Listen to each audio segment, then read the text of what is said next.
We are now moving towards the climax of the drama. Ruth and Naomi have come to Naomi's hometown facing an uncertain future. They've been shown some kindness by a near relative, Boaz.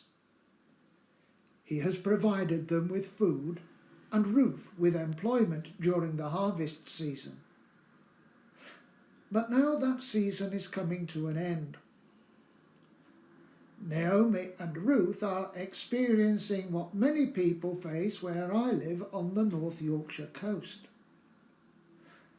When the visitors are here in the summer season, in normal times of course, there is plenty of work. But when the visitors go home in the autumn, the job ends. Either you have to find another job for the winter, or you make what you earned in the summer last the whole year. The second was not a possibility for an agricultural worker like Ruth. So how was she going to survive? This is a question that many people who had jobs they thought were permanent are asking themselves during lockdown. Boaz had offered a short-term solution, but now they had to come up with a long-term plan. So in this chapter we see Naomi and Ruth planning for the future, putting their plans into practice and producing the first fruits. Firstly, we see them planning for the future. Naomi begins to think it is time to settle Ruth's future. Both of them are living hand to mouth with no security whatever. Naomi might be able to survive on handouts from whatever family she had for whatever years she had left. But the folk of Bethlehem would not have been too keen to look after her immigrant daughter-in-law. So Ruth needs a husband. Now, since we are told that Ruth is good-looking and hard-working, you might think she would have a queue of suitors. But she had one serious disadvantage. She was a foreigner, and from an enemy country as well. This was not going to be easy. However, Boaz had showed kindness, so maybe he could be worked on.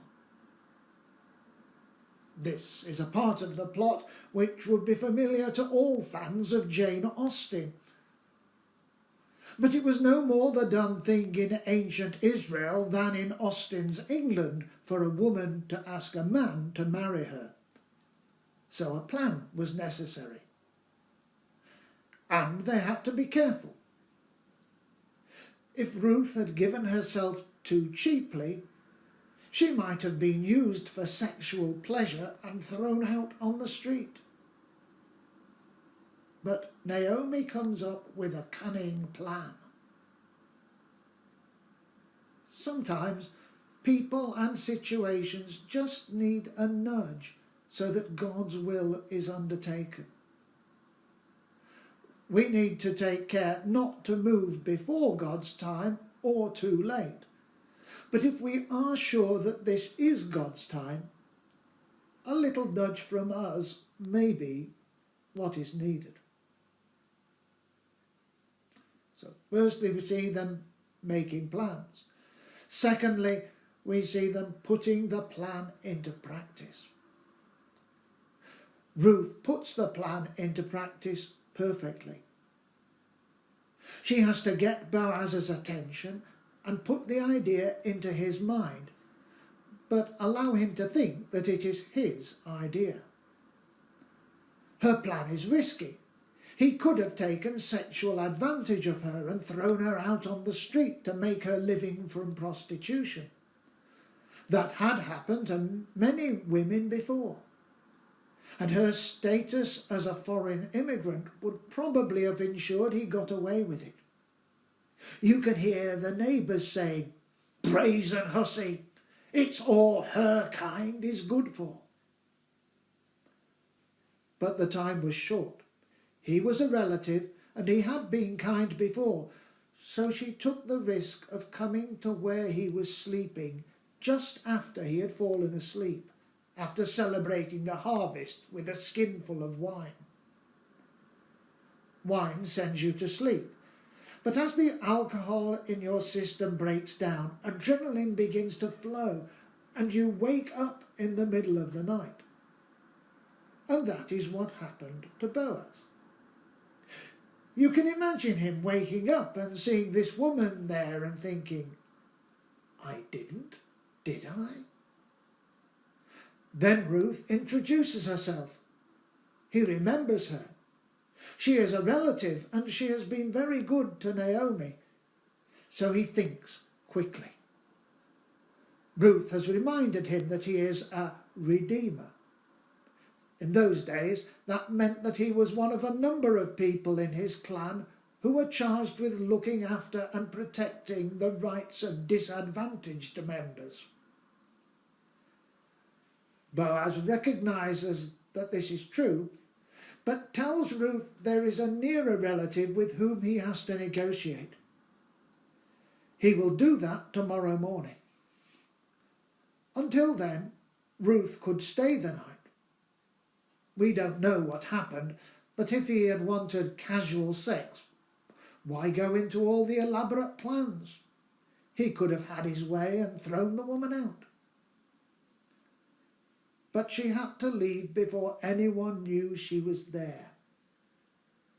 And as a show of goodwill, he gave her 6 measures of barley.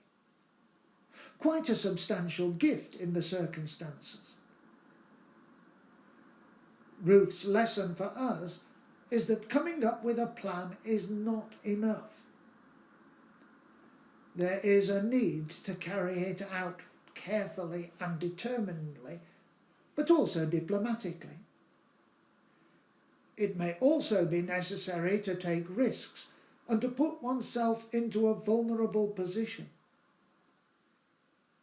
But we need to trust in God to be working alongside us to ensure his will is done.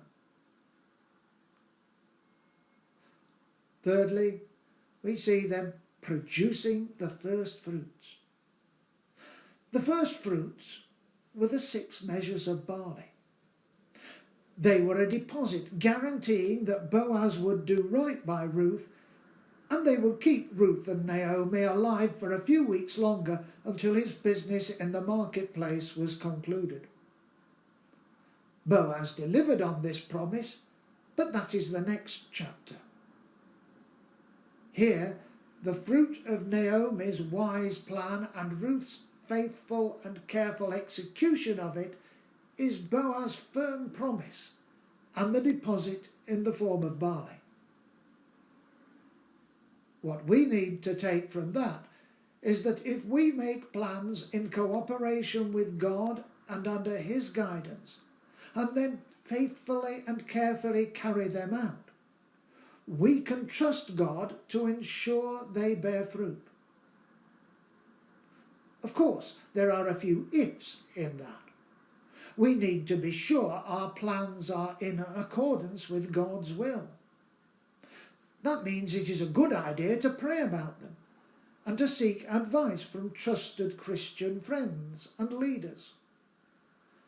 And a large part of that process will be discerning that the time is right. If we just do the first thing that comes into our head without thinking or praying or talking things over, we might well come a cropper. But if we take care to ensure we are doing God's will, we can rely on him to ensure that the plan bears fruit. God may well ask us to wait. It may be that we will only see the first fruits and that others will see the final fulfillment later. But God's plan will bear fruit.